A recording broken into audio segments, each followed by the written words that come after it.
Namaste, everyone, and welcome to this Ask Helen Anything, volume 23. And I'm here today with Karen, as always, to answer questions and comments that have been left on the previous video. So we're going to go through what's been sent in here today in a moment.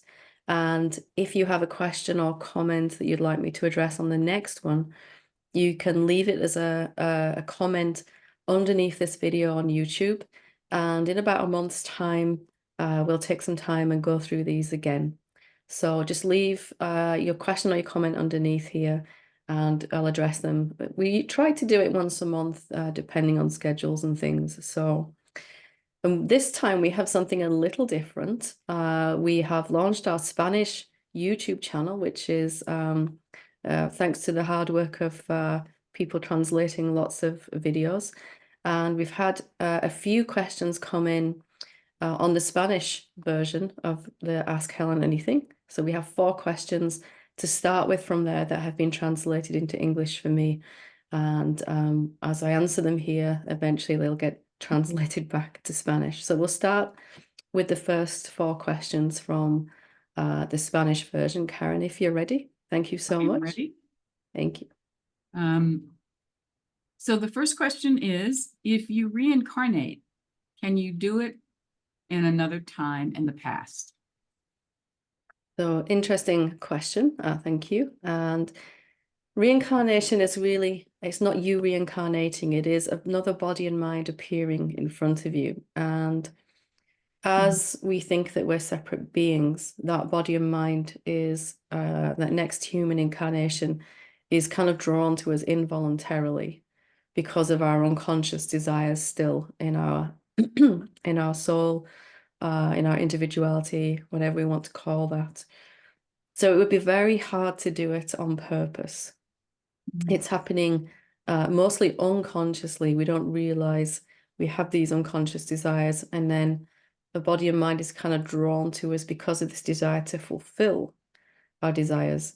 So our desire to feel safe, for example, or to feel loved is going to pull another body mind to us. And that's always going to be in this now moment. So this next incarnation, the body will start to form from the egg and the sperm, and you know the rest of that story. But it will be driven by desires that we have in this particular moment. And there really wouldn't be so much use in trying to incarnate in the past, even if we could do that, because the circumstances and situations of an incarnation right now, another body and mind that the self is experiencing, it would be ideal to transcend those desires. If we were somehow able to have another body mind in the past or in the future, those circumstances would not be ideal. So each body and mind is a composition, a conglomeration of all the vibrations that are there in the universe at the time of the conception of that body. And therefore they are made up, each body-mind vehicle is unique and different to any other one that has happened, and ideal and perfect for, tailor-made even for your transcendence in this lifetime of those unconscious desires. So to kind of mess with that would be a little bit pointless anyway, unless you wanted to do it for fun, but make sure you wake up first in this lifetime, and then it's more of a conscious choice from there, because it's not driven unconsciously. So hope that helps to explain. Thank you, Karen. The next question is, why am I afraid to leave a relationship that is only harming my spirit and my mind? Why am I afraid to face loneliness? It's very, very common. And first of all, I would say not to blame yourself for that.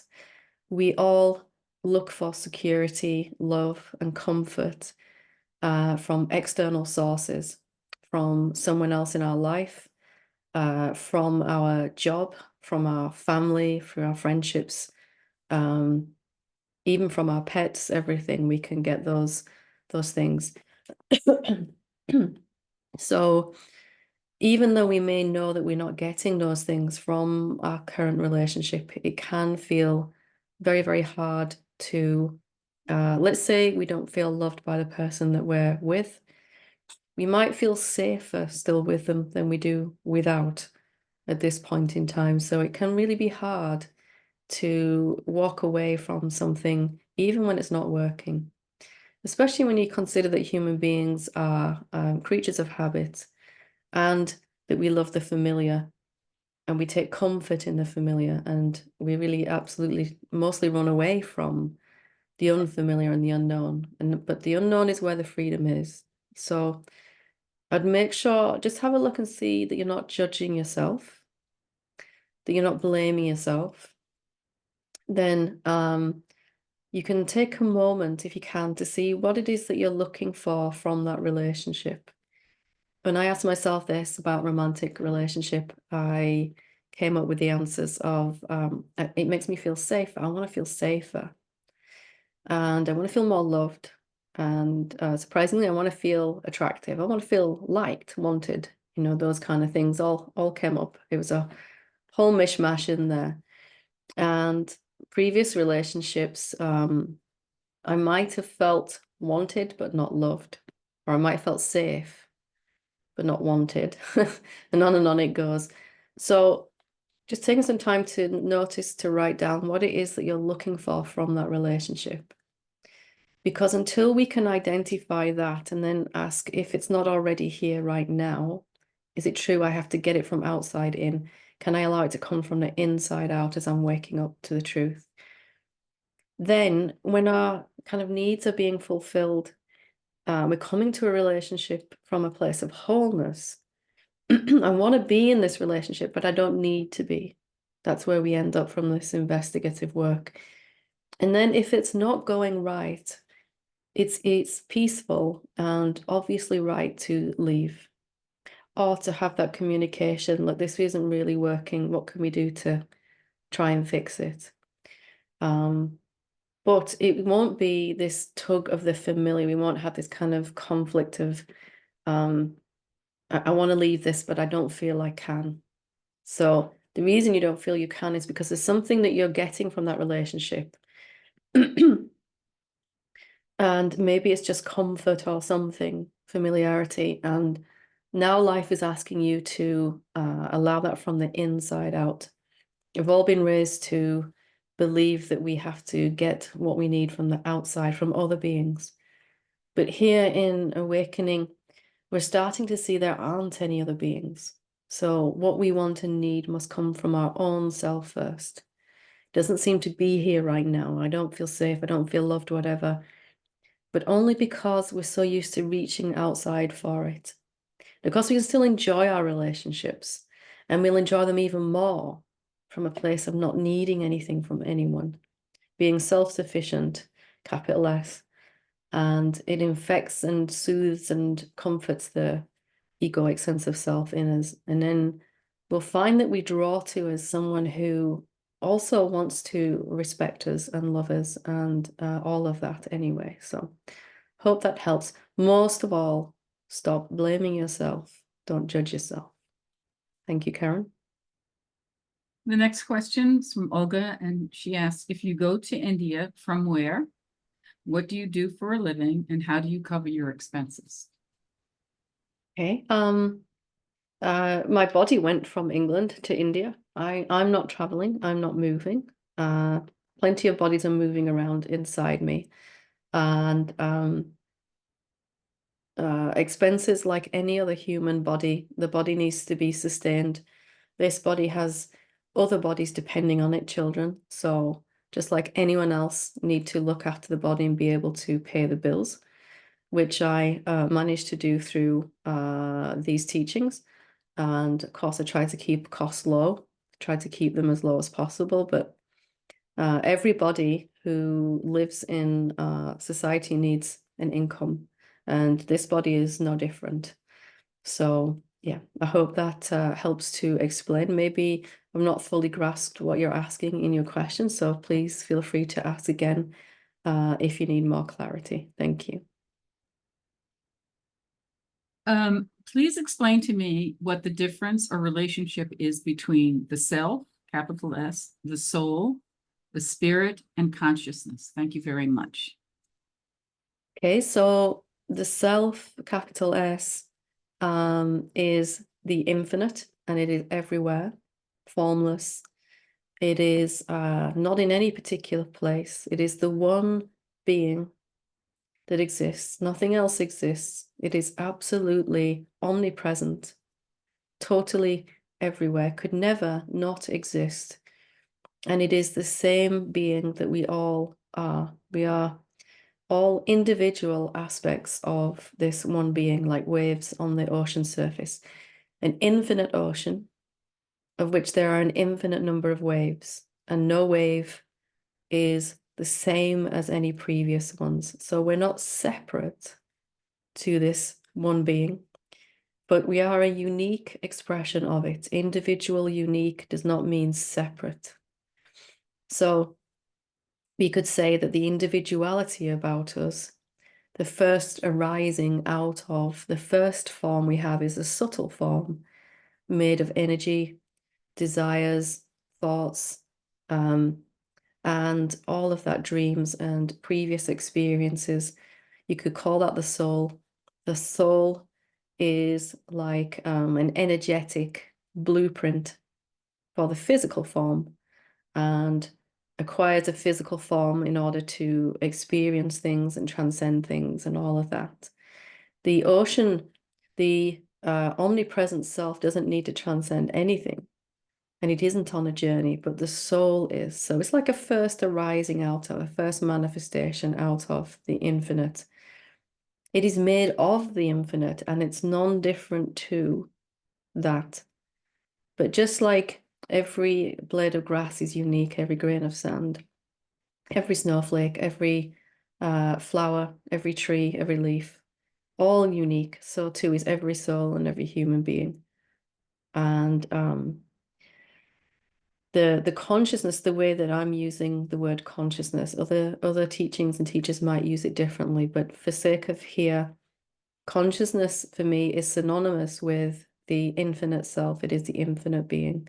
We could call that infinite one being anything, the supreme self. We could call it silence, awareness, presence, consciousness, stillness, nowness. It's got a million trillion names, para-Brahman, and many, many more. So the soul being the individual expression of that one being, and it can do that an infinite number of times. And it is still non-different than the infinite self. So I hope that helps. I think that is all the Spanish ones finished there. That's true. Fantastic. When you're ready, we'll move on to the English. Thank you. Okay. This first question is from Crazy Tunage. Hi, Helen. Why do many of our physical iterations come here to suffer? It's been explained to me that our physical forms suffer to learn and grow, but if we are complete and perfect as is, then the idea of growing does seem to make much sense to me. Thanks for your great insights. So let's be clear about what is suffering. And first of all, the physical form in itself may feel pain or some negative emotion, but that is not the same as suffering. It is the individual, the unique soul that's using that body that's suffering. And that takes us right back to your question, is as you've pointed to, the omnipresent self does not need to wake up.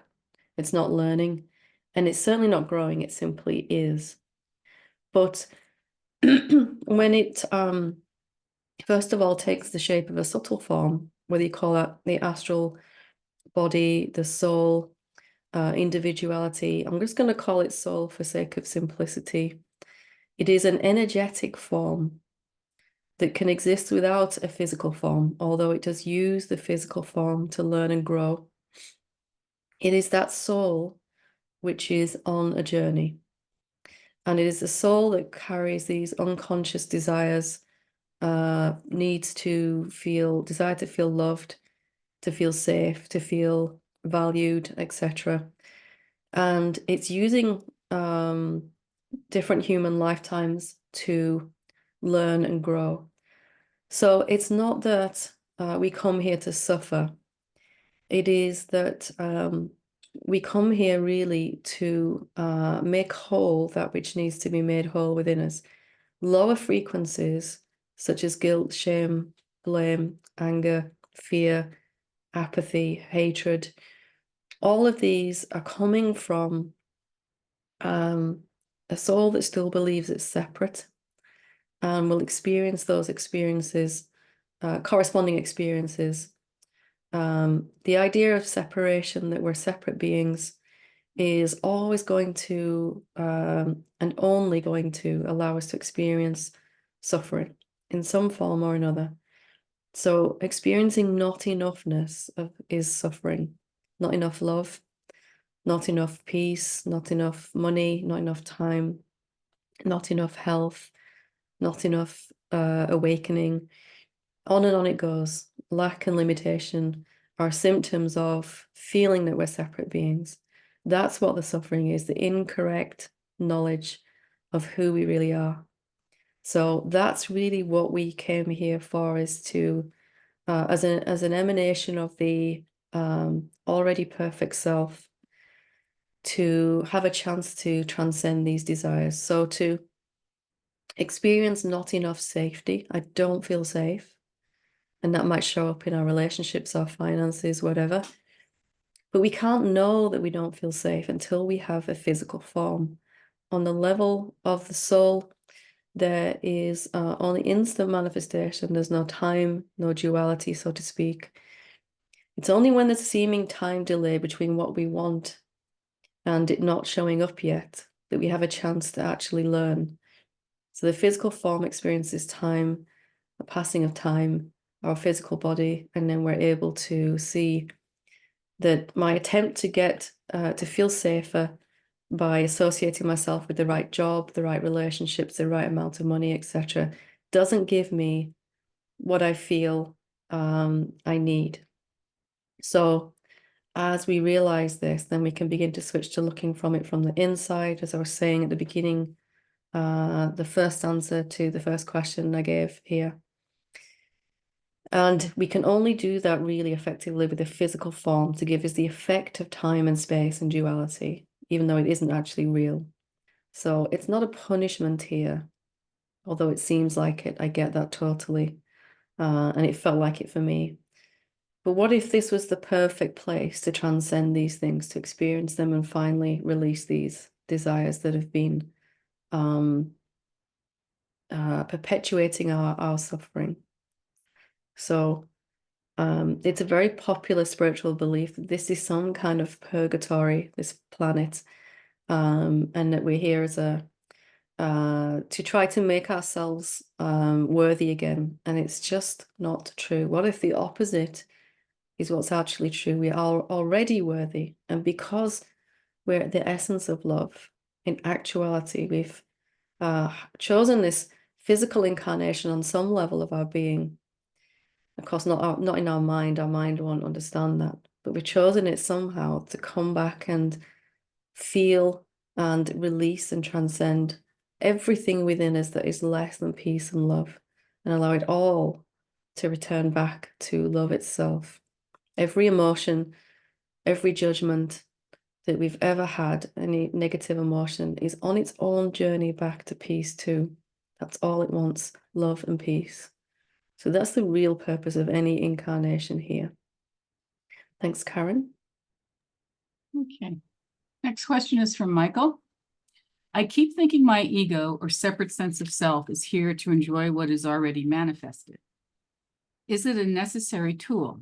Rather than trying to find it or not find it, can we acknowledge that it seems to be there anyway and then use it?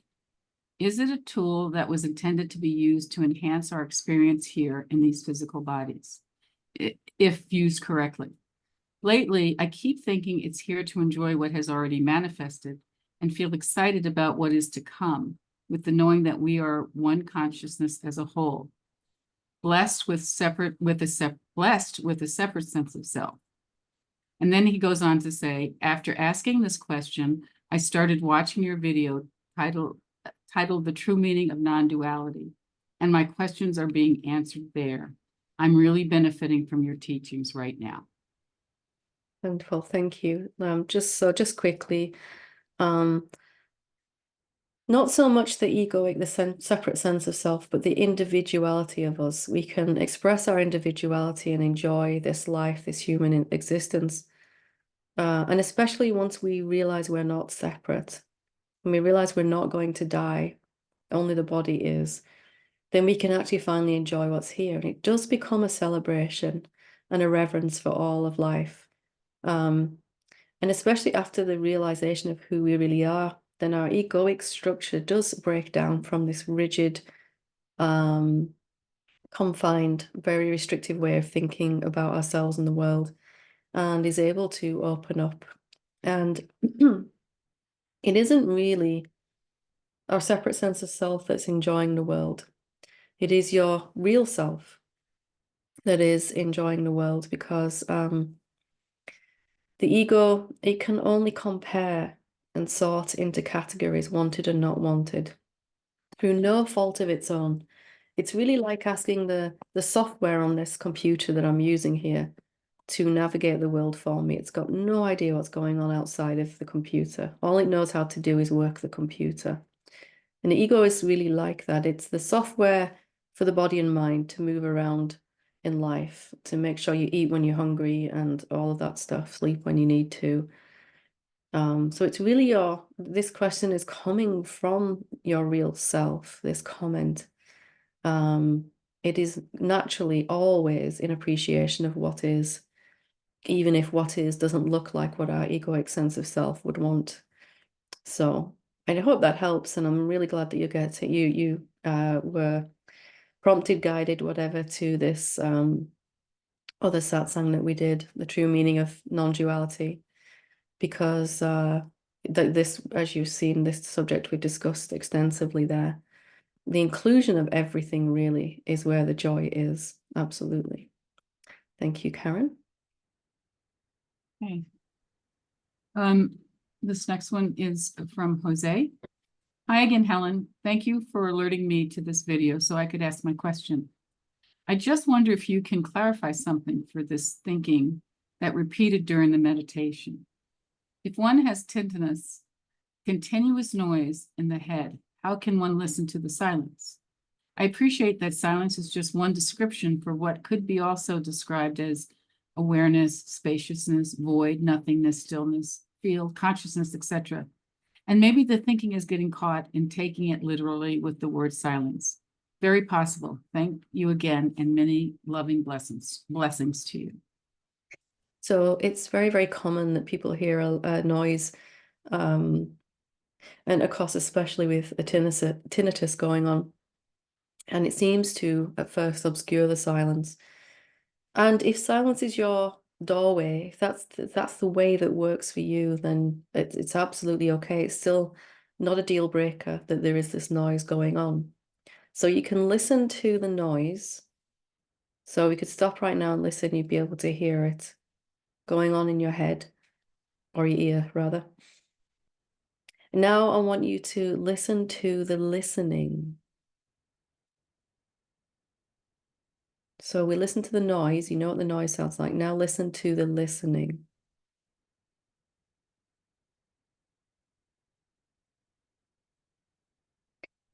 So the listening itself is completely silent, isn't it? Completely silent. So right now I can hear children outside my house running up and down, playing. And that's the sound. But the listening, my listening, is making no sound at all. It's completely silent, open, receptive. Completely. So perhaps even this noise is helping you by contrast to recognize that which isn't making any noise. And you can also play around with sort of other doorways. We call them doorways, different names for the self. You could ask a question, what does stillness sound like? Or what noise is awareness making? And they will all point back to this same completely, utterly silent nature of what is. So the listening itself is always passive, open, silent. What is heard is always a sound, but the listening itself is always silent. Let's try that out. Or the other way that worked for me really, really well was to ask, what else can I hear? So what else can I hear? The noise in my head, definitely. And then what else can I hear? So we're not rejecting that. What else can I hear? Just staying with this question as you, okay, the noise in my head, the pipes clanking in the house, children playing outside. Every time I ask this question, I get a different answer phenomenally. And then what else can I hear? At some point, I'll become aware of the silent listening, that which just is, by inclusion, by not trying to get rid of the noise in your head. So have a go with that and let me know if you need more help with it. Thanks, Karen. This question is from Forced to Adventure. Thank you, Helen. Alcoholism, escape from the egoic sense of self. You are right. Marriage, 4 kids, making movies and comics, having company, and trying to awake much too much. What do you think? It can be too much, of course, for the egoic sense of self. But at some point, anything is going to be too much. For each of us, there's going to be a point where the ego, the separate sense of self, begins to break down. Whatever seems to cause that. And for me, that was alcoholism and or a way to cope with that, having 4 kids, awakening, etc. Whatever seems to cause that really isn't. What's actually occurring is your egoic sense of self is beginning to come apart. There's less and less interest in holding it together, more and more interest in realizing who we really are. So it may seem like it's all too much, but ultimately, some people awaken, their egoic sense of self begins to fall apart without any seeming external prompt at all. Most of us need some kind of nudge from outside. Our life tends to go downhill in some way. For me, that was a deep depression and things I've already spoken about. But whatever it is that brings us to that point, it's only evidence that the ego is already beginning to break down. It's not the cause of it. I hope that makes sense. Thanks so much, Karen. Okay. This question is from Tark. Hello, Helen. You know, when expanded love consciousness just makes some people cry and feel sad. Well, how inconvenient. Maybe takes me a while to get used to that, whereas others don't have the watering eyes problem at all. Well, I don't think this is just down to inner wounds, but do you think there is also a case of some do and some don't? I think in my experience, I've had different responses to it, and I've seen other people have different responses. Originally, at first, for me, a lot of tears came upon realizing the love that I am, because there was a tiny bit of unworthiness left, and I didn't feel worthy of so much love. Even upon realization of the fact that that's who I am, there was still a small fragment inside that didn't feel ready for that. It never could. The second reason for a lot of tears was in a massive sense of relief that I was safe, that I was loved anyway, despite my imagined flaws and things like that. I was utterly safe. I'd never been unsafe. That realization hit me and was quite shocking in a good way. And after that came so many tears of relief that all the times I'd spent worrying about what I was going to do. What if this happened? What if this went wrong? What if I don't manage to wake up? What if I can't pay my bills? On and on and on. And the relief that came on the other side of that was intense. And the next reason I cried, and there were many, is because there was just too much for the body to kind of process at one time. Too much love, and it was at first like my body wasn't used to it, so it didn't really know what to do with that, and it just started leaking out the sides, laughing, crying, all of the above. So I think people deal with that immensity of love in very different ways. It really depends on where each body and mind is at when it's realized as to how it deals with it, how each body deals with it. But the body will deal with it in its own unique way. It may laugh, cry, sneeze, yawn. It may do all of those things at once, or shake, or run, or whatever it needs to do to cope with that energy. But it knows innately what to do. I do think, though, some people do cry more readily than others. And of course, there's nothing wrong with that. I would be one of them. I'm always crying at everything. It is just our unique makeup, perhaps we could say, our unique constitution. So hope that helps. Thanks, Karen. And this is our last question from Nick. Why is the camera angle of experience from my head when I'm everything and there's no separation? There's no separation between me and anything I see, or me and you recording a video in the past or in distant solar systems. It's all one, the one self. But still, I don't have sensations of all of that. Just this body and some interesting psychic stuff and intuition, all from one camera angle. I'm not disagreeing with you in the slightest, but I feel that this aspect of the human experience hasn't yet been addressed in your videos. I hope you can help. Much love, Nick. I am pretty much always addressing it, but perhaps it might not be as obvious. Let me put it really in your analogy. Hopefully it might be clearer. So an experience is always going to be localized. Sensory experience, where your eyes and ears are hearing. The camera, as you put it, the camera is only going to be able to record from the place where the camera is. The lens is where the lens is, and you're only going to be able to see from there when you look through the camera. And the camera here being the body and mind in the analogy, the body and mind and the senses are in one location. So wherever this body is, that's where these set of senses will perceive. And I'll look out at the world through this body-mind vehicle. It'll always seem to be from one place only. But the one who's looking through the body and mind is everywhere. And you cannot perceive that one with the senses.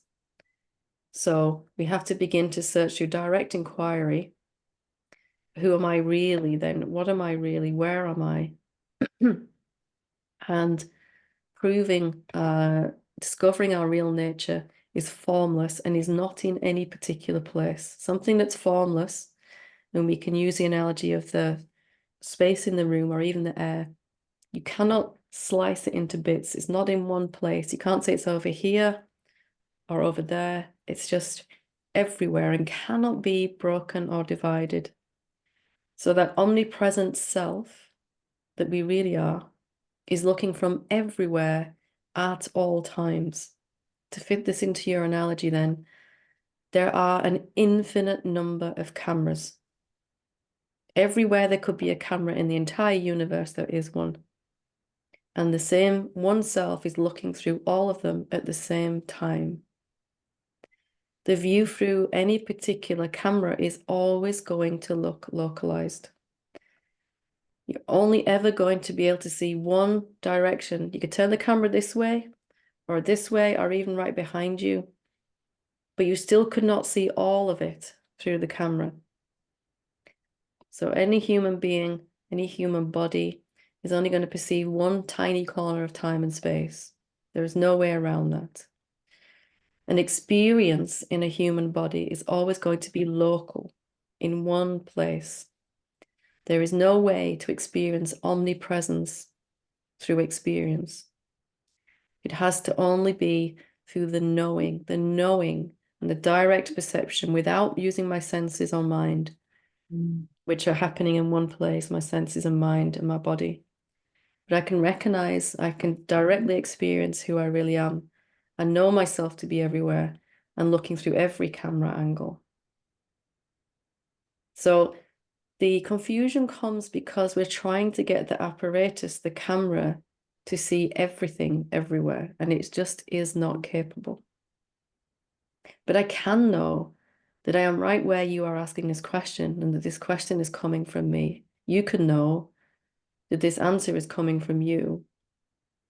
And in that, you see your own omnipresence. Direct self-inquiry will show you that you're perceiving yourself first beyond the form directly, and then you're having a localized experience on top of that, so to speak, in front of that, while you're looking through this body and mind, or that body and mind.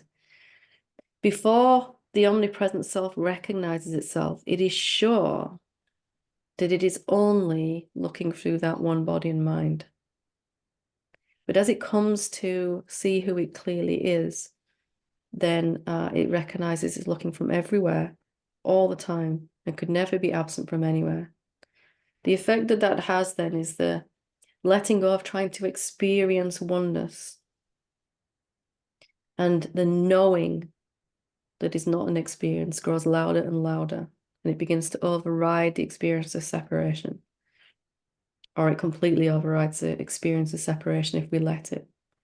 My senses in this body here only show me a small fraction of the world, and could never really, my body and mind, my physical form, etc., could never experience the oneness. I could have a psychic knowing about somebody else, but that's still happening in one place only, about another place. It's not anything to do with the wholeness. So as you get this, you relax. The form is limited by its very nature. It doesn't mean it's wrong, but we stop trying to get it to perceive oneness. Senses and mind and body help you in the physical world. The direct perception of reality, who you really are, will show you that you're everywhere. And in everyone you meet, you know it's yourself. You know that what they're experiencing, you're experiencing. And you don't necessarily need to have all those experiences happen here, because you're experiencing it in other bodies. So hope that helps to make it clear. It's a very common question. It was very, very confusing for me at first. So hope that is clear. I think that is it, Karen, is it?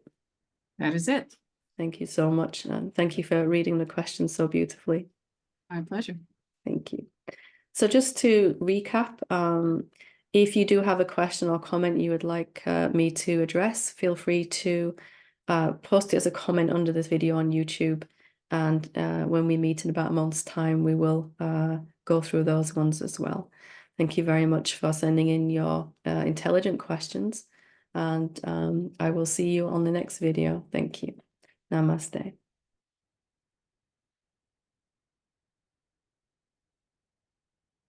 Wonderful. Thank you.